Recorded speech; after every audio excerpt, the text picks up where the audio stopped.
E, neste momento, a gente pode pensar, mas os pais que estão sendo obrigados pela contingência aí do confinamento a fazerem homeschool com seus filhos, sem terem sido preparados, sem terem escolhido sequer fazer isso, né? Vários pais hoje em dia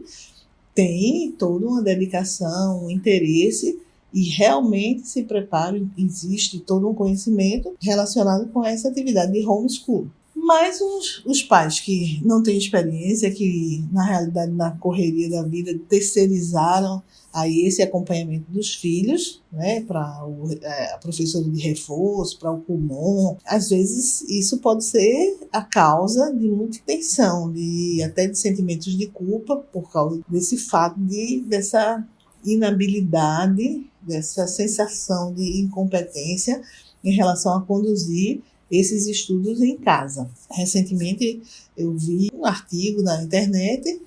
onde um pai dizia que a quarentena seria a maior prova contra o homeschool, por conta de ele ter tido dificuldades de fazer a sua filha estudar. Inclusive citando que a filha teve dificuldade, ele não soube como conduzir, e que a filha se trancou no quarto, enfim, que foi um momento de estresse, quando poderia ter sido uma oportunidade de um maior entrosamento até entre eles. Mas, de fato, a gente pode até fazer uma ilustração disso quando o pai se coloca como alguém que não tem jeito para aquilo, ou que aquilo é muito difícil, e ao invés de reconhecer as suas limitações, as suas inabilidades, coloca a culpa, né, dessa abordagem, dessa forma que vários pais usam, chamada homeschool. Muitas vezes a gente atribui o defeito ao método como uma forma aparentemente mais fácil de fazer com que eu não precise me enfrentar com esse problema. Então eu coloco o defeito no método para não ter que parar e pensar que talvez o fato de eu não ter jeito para aquilo, o fato de eu não ter paciência, de eu não ter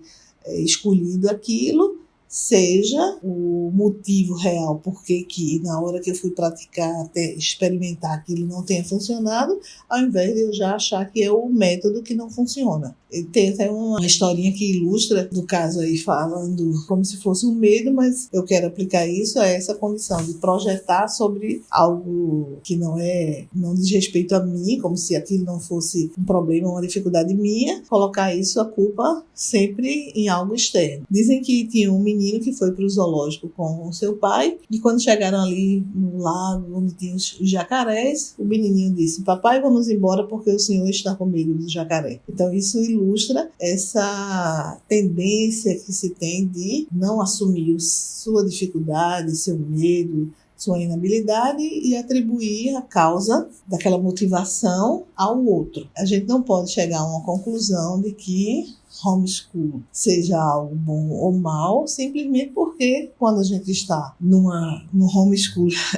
o compulsório, que é o confinamento, a gente vai tentar estudar alguma coisa com o filho e não consegue, por outros fatores, a gente atribuir uma condição de que isso comprovaria uma falha num determinado método. E por que eu estou comentando isso? Porque neste momento os pais estão sendo obrigados a fazerem homeschool. E isso pode ser feito de uma maneira leve, tranquila e aproveitando, é um desafio interessante, aproveitando esse momento de confinamento para os pais e os filhos poderem interagir, tendo como ponto de interação esse link dessa interação os estudos, mais do que os estudos, o conhecimento em si, a abertura para gostar de estudar, a curiosidade, enfim, todos os estímulos que podem servir de base para que realmente os pais e os filhos encontrem no conhecimento esse ponto de comunicação, esse canal de comunicação.